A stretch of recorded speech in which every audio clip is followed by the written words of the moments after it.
Bengaluru is the knowledge capital of India. Bengaluru is the innovation capital of Asia. There's a new kind of gold rush in India, except this time it's not about digging deeper. It's about thinking smaller, much smaller. We're talking qubits, entanglement, teleportation, the quantum revolution. And no surprise, Bengaluru is right at the center of it. And quantum is one of them. And quantum is a very important area because this is something that the government had recognized many years ago. And a plan was put together to put a national quantum mission with 4,000 crores being put aside for the quantum mission. Along with that, 2,000 crores are being spent, 2,000 plus crores are being spent by Department of Space, Department of Defense and Atomic Energy and MeitY.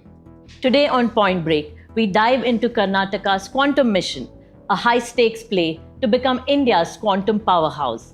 From being first to release a dedicated quantum roadmap to setting up India's first quantum technology park in Bengaluru, and to invest 1,000 crore rupees in a local economic accelerator program. Last week at the Quantum India Bengaluru Summit, where the ambitious plan was rolled out, we got in touch with Ajay Chaudhary, co-founder of HCL and the chairman Mission Governing Board of National Quantum Mission. Let's get into it.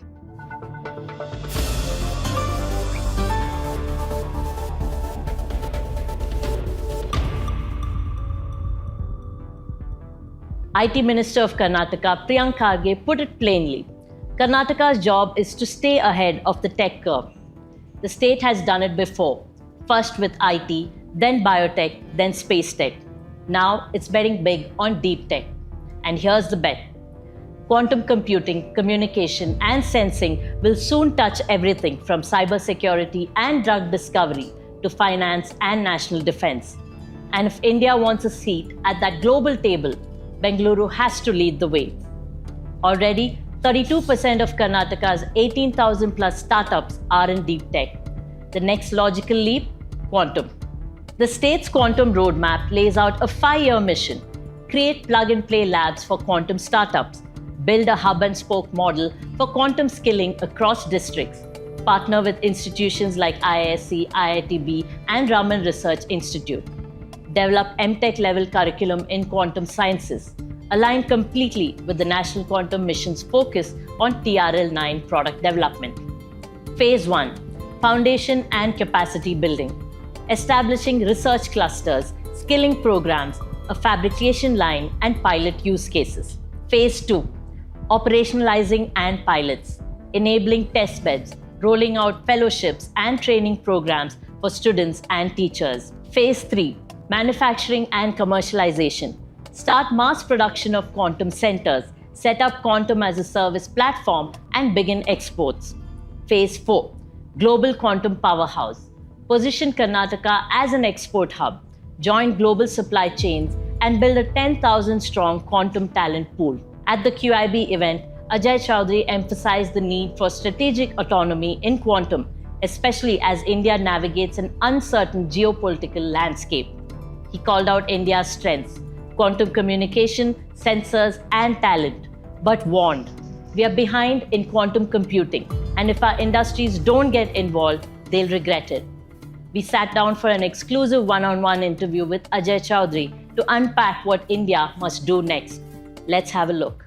Yeah. Thank you so much, sir, for taking the time to speak to me again. Yeah. As we are at the first edition of Quantum India Bengaluru, and the Karnataka Quantum Roadmap was announced today. So can you just tell us what does all this mean and the impact of this whole project? You see, in NQM, we are very keen that different states pick up the whole idea of taking quantum beyond what we are doing in NQM. Mm-hmm.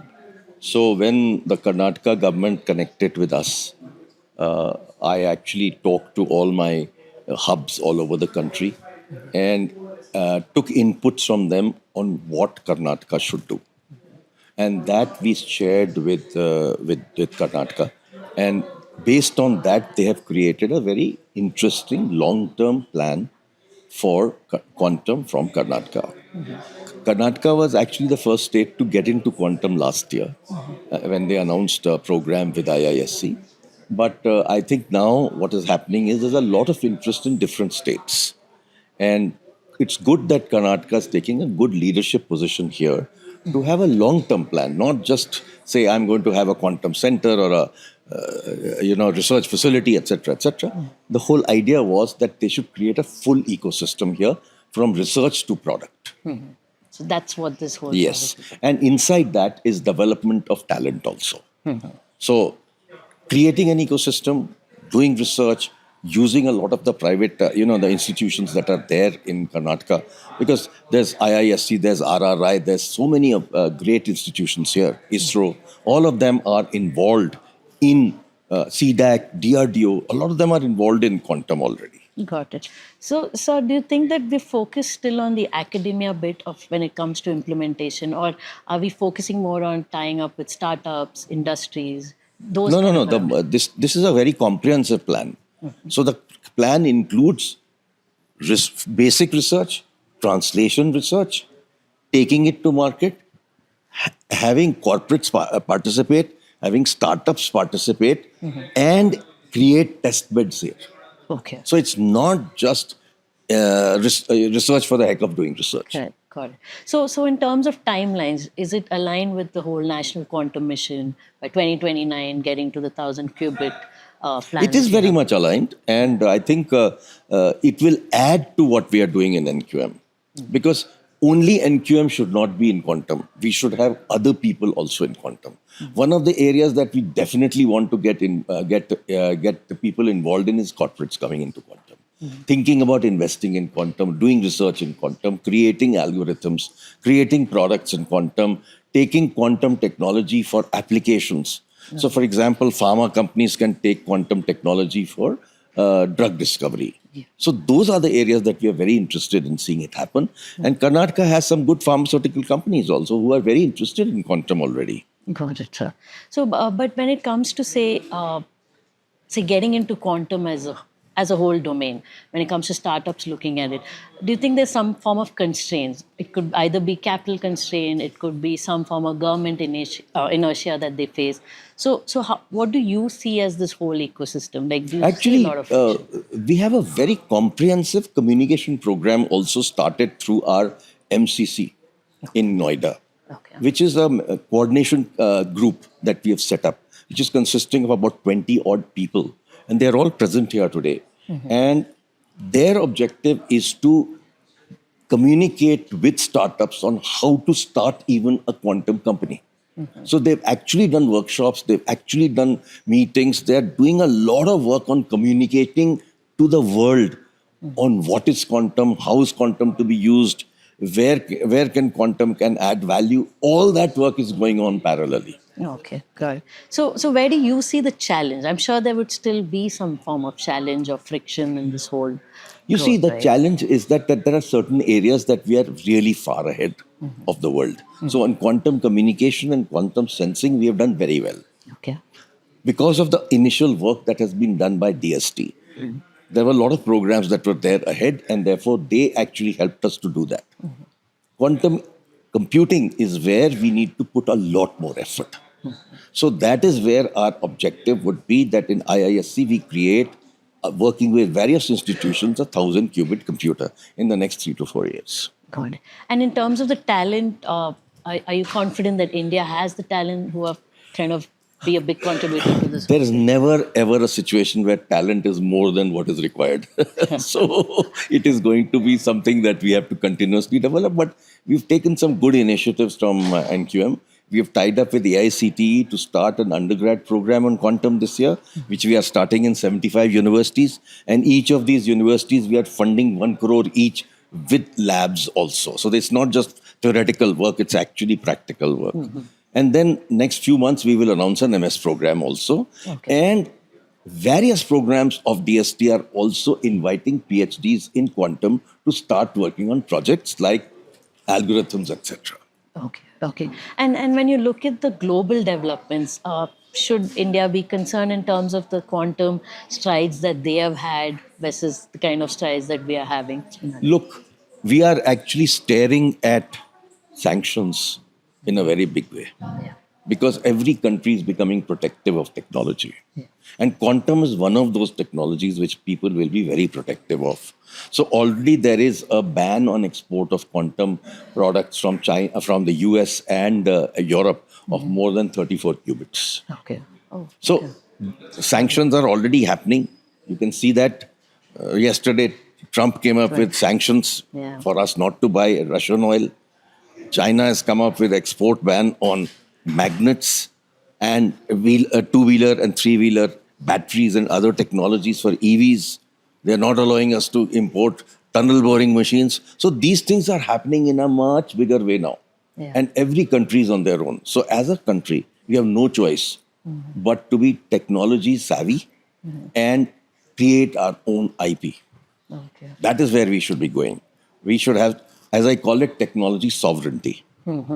So then are we going into a future where this whole collaboration bit that we used to have, the global collabs and everything, that's kind of going to reduce and now you're just going to be more of Seems self-sufficient, like it. self-reliance? Seems like it. It's very sad. Yeah. It should not have happened because researchers work the world over together. And that's been the model for so many years. Yeah. But unfortunately, things are changing. And Mr. Trump has actually played a big role in that. True. So then that also means that we'll also have to ramp up our talent, researchers. I mean, everything in a big way. Dramatically.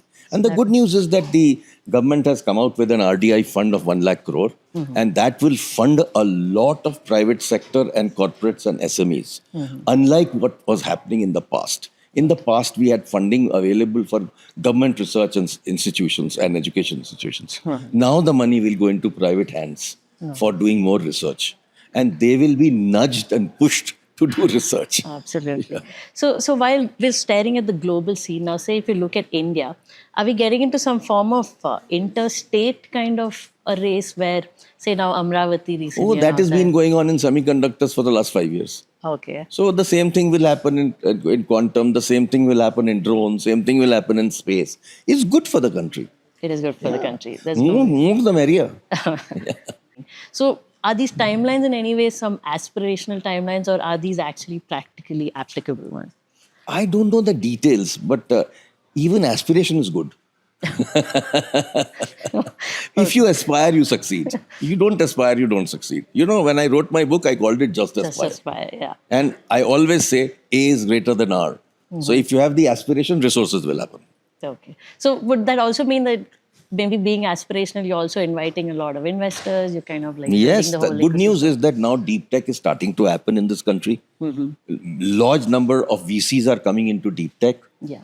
And in addition to that, the government's 10,000 crore deep tech fund is being announced in the next 2 to 3 months. Yeah. That will create a large number of money for startups to get the deep tech funding. So no longer will you have startups not getting deep tech funding.